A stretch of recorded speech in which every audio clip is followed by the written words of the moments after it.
አቤል ራኬብ ላይ ተኮሰ።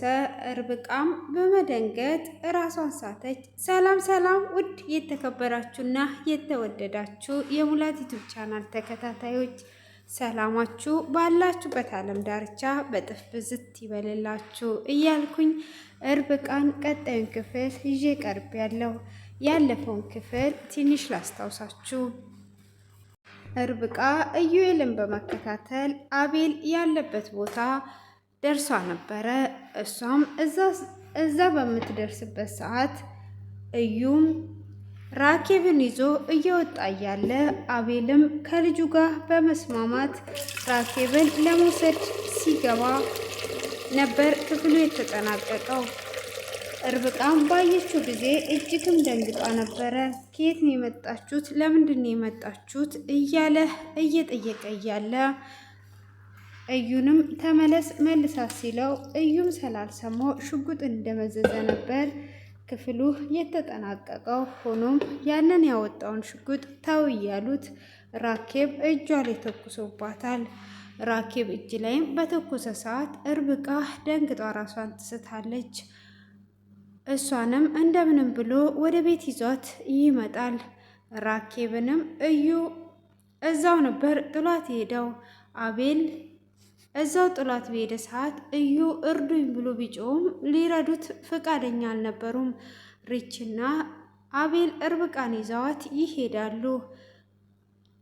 እዩም ራኬብን ይዞ ወደ ሐኪም ቤት ወስዶ ያሳክማታል። ካሳከማትም በኋላ ካወዲህ አልፈልግም፣ እውነት ትወደኛለህ ወይ? እኔ ግን አፍቅሬ ነበር፣ ካወዲህ ግን አጠገቤ እንዳትደርስ አልፈልግህም ብላ ትለዋለች። እሱም ለምን እስክትድኝ ድረስ ከጎንሽ ነኝ፣ ቢያንስ የቤተሰቦችሽን ፍንጭ እንኳን እንስማ ይላታል። አንተ ውሸታም ካዲ ነህ፣ እጅግ ውሸተኛም ነህ። አባቴንም አግኝቼዋለሁ፣ ቤተሰቦቼንም ስታሰቃይ የነበርክ ካዲ ነህ። ስለዚህ ከዛሬ ቀን ጀምሮ ላይክም አልፈልግም፣ አላፈቅርህም ትለዋለች። እሺ ሌላ ነገሩን ተይና ይቅርታ ብቻ አድርግልኝ በማለትም ቢጠይቃትም በፍጹም ይቅርታ አላደርግልህም ብላ ትለዋለች። እሺ ይቅርታሽን ብቻ አድርጊልኝ፣ ሌላውን ነገር ተዩ፣ ቤተሰቦችሽንም እናገኝ ስል አባቴን አግኝቼው ሰላንተ ሁሉንም ነገር ነግሮኛል ብላ ትለዋለች። እሱም እጅግ ይደነግጥና እኔ አፈቅርሻለሁ፣ እወድሻለሁ በማለትም ይነግራታል። እሱ መጀመሪያ ጊዜ ለጥቅም ቢቀርባትም አሁን ላይ ግን አፍቅሯታል። እሷ ግን አንተ ካዲ ነህ፣ በፍጹም አታፈቅረኝም፣ ከዚህም በኋላ ይቅርታም ላደርግልህ አልችልም፣ ቤተሰቦቼንም አግኝቻቸዋለሁ፣ አሁን ተሽሎኛል፣ አንተ አታስፈልገኝም ብላ ልትሄድም ብትል እየያዛትም ነበረ። ርብቃንም ወደ ቤት ይዞ እንደገባ ማሚቲ ምን ሆኗ ነው ብላ እጅግ ትደነግጣለች። እሷም አይ ራሷን ስታ ነው፣ አቤል ሰው ላይ ሲተኩስ አይቷ ነው ብላ ሪች ትነግራታለች። ካዲያ አሁን እንዴት ናት እያለች እያየቻት እያለ አቶ ግርማ ይመጣል። አቶ ግርማ በመጣ ሰዓት አቤል እቤት ነበረ። ልጄን የት አድርገ ነው የመጣከው? ልጅስ የታለች? በማለት አቶ ግርማ አቤልን እንቅ አድርጎ ይይዘዋል። ማሚቲም ልጅስ በማለት ትጨዋለች። እንዴ ማሚቲ እጇትና እኮ ርብቃ እዚህ ነው ያለችው፣ ምን ሆነሻል? ምን እየሆናችሁ ነው ያላችሁት? በማለት ሪች ትጠይቃለች። እኔ ርብቃን አይደለም ያልኩት ልጄን ነው በማለት ትጠይቃለች። አልገባኝም በማለት ሪችም ትደነግጣለች። አቶ ግርማም ልጅቷን የት ነው ያደረግከው? ተኮስክባት አይደለ? ገደልካት ወይስ ልጄ የታለች? በማለትም አቤልን ያፋጥጠዋል።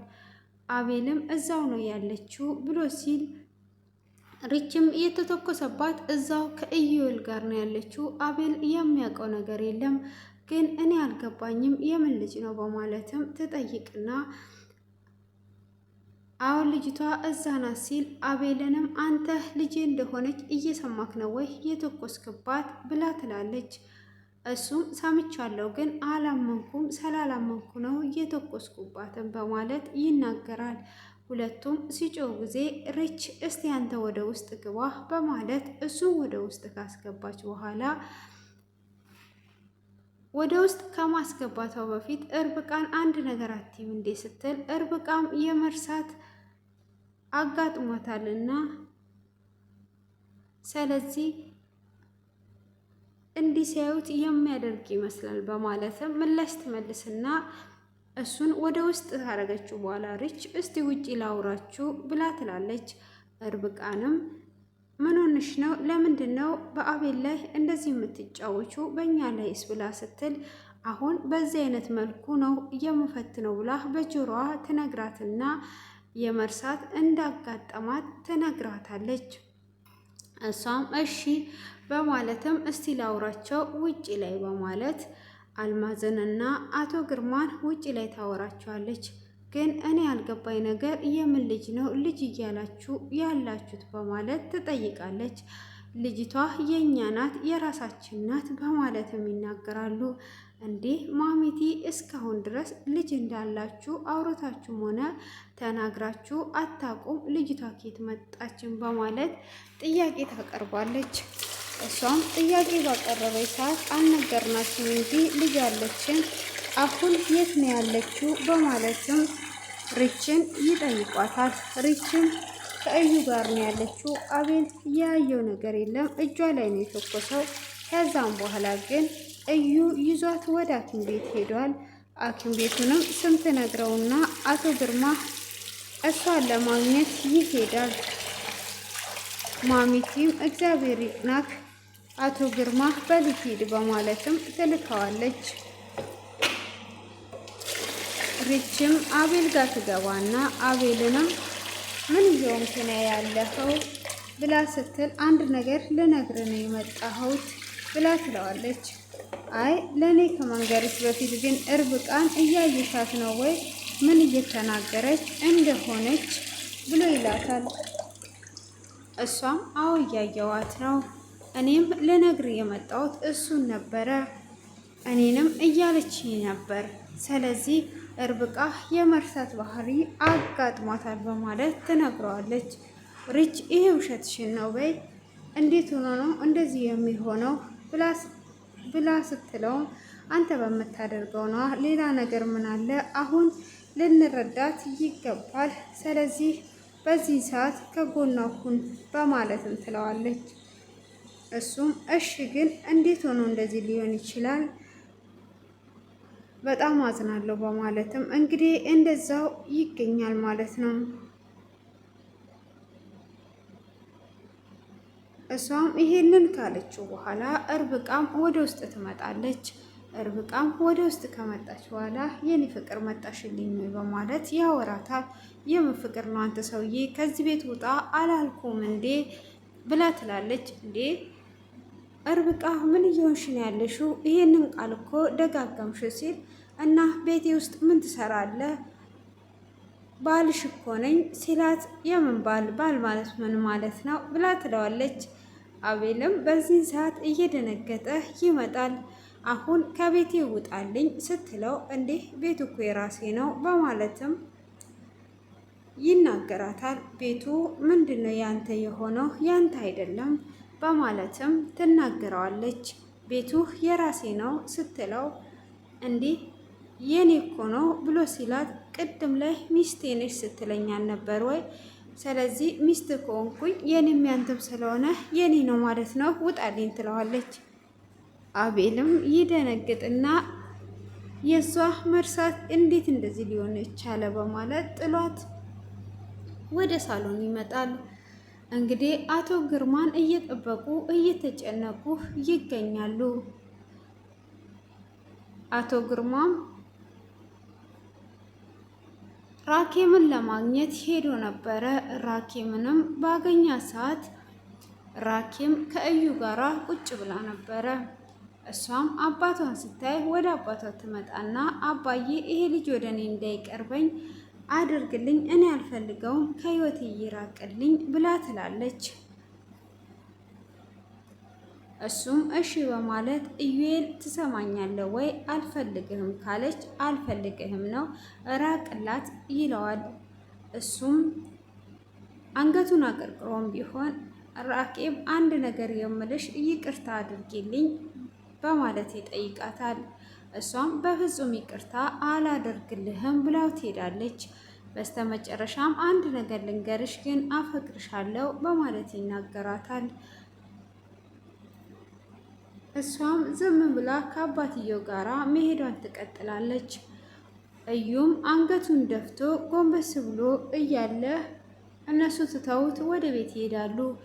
ቤትም ሲገቡ ሁሉም በተሰበሰቡበት አቶ ግርማ ራኬብን ይዞ ይሄዳል። ራኬብንም ይዞ እንደሄደ ቤት እንደደረሰ ሁሉም ይደነግጣል። አልማዝም በደነገጠ ሰዓት እሱም ራኬብን ወደ ራሱ አቅፎ ይዟት ነበረ። ከያዛትም በኋላ እዩ አቤልም እጅግ ደነገጠ። ሁሉም በደነገጡበት ክፍሉ በዚህ ተጠናቋል።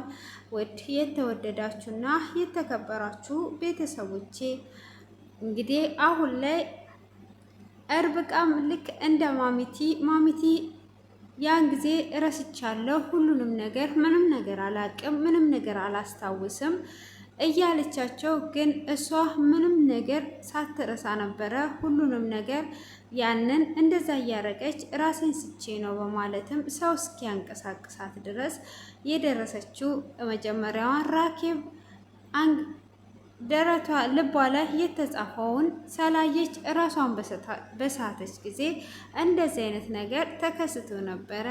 እንግዲህ አሁን ደግሞ እርብቃ ቁጥር 2 ጀምራለች ማለት ነው። እንግዲህ አሁን ላይ አቤል በጣም መልካምና ጥሩ ሰው የነበረው አሁን ወደ ክፉና ወደ ጨካኝ ሰው ተቀይሯል ማለት ነው። ልጁ ከሞተ በኋላ ይሄ ሁሉ ብር ስለሌለኝ ነው በልጄ ላይ ይሄ ነገር የደረሰው፣ ወንድሜም በልጄ ላይ ይሄንን ነገር ያደረገውና ስለዚህ እኔ ከዚህም በኋላ ይሄን ስራ መስራት አለብኝ በማለት እንግዲህ ሴቶቹን እየወሰደ ለባለሀብት መስጠት ጀምሯል። በዚህ ላይ በጣም ጨካኝና አውሬ ሆኖ ይገኛል ማለት ነው። እንግዲህ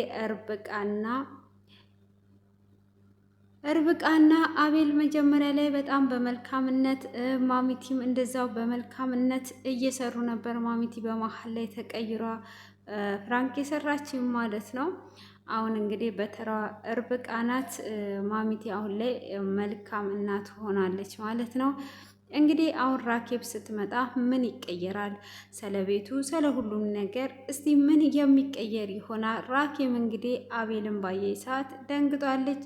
ራኬብ ለአቤል እህት ናት። እስቲ ምን ይፈጠር ይሆን? እንግዲህ ከዚህም በኋላ ድራማው የበለጠ እያማረ ይመጣል። እንግዲህ አሁን ደግሞ ማሚቲ ተመልሷ ትቀየር ይሆን ለራኬብ ብላ እዚህ ደረጃም የደረሰው እንግዲህ ቤቱን ኢዩኤል በራሱ ስም ለማድረግ አቤል ለምን ይወስዳል? እኔ በራሴ ስም ማድረግ አለብኝ በሚለው ነበረ ኢዩኤል መልካም ሰው ሆኖ ግን እየገፈገፋቸው የነበረው በዚህ አይነት ልጇን እስከ መግደል መርዝ እስከ ማጠጣት ድረስ የደረሰው በዚህ እየተነሳ ነበረ። እንግዲህ ያው ራኬብ ደግሞ ስትመጣና እንግዲህ ዲኤንኤ ምርመራ ተደርጎ ወይስ ደግሞ እንደዚሁ ነው ቤተሰቦቼ ብላ የምትቀበለው እንግዲህ ሁል ጊዜ ስም ተመሳሳይ አለ። መጀመሪያ ራኬብም ሁለመናዋ ህይወቷ ሁሉ ይመሳሰል ነበር እና አሁን ላይ እስቲ ምን ይፈጠራል ብላችሁ ታስባላችሁ? ውድ የተከበራችሁና የተወደዳችሁ ቤተሰቦቼ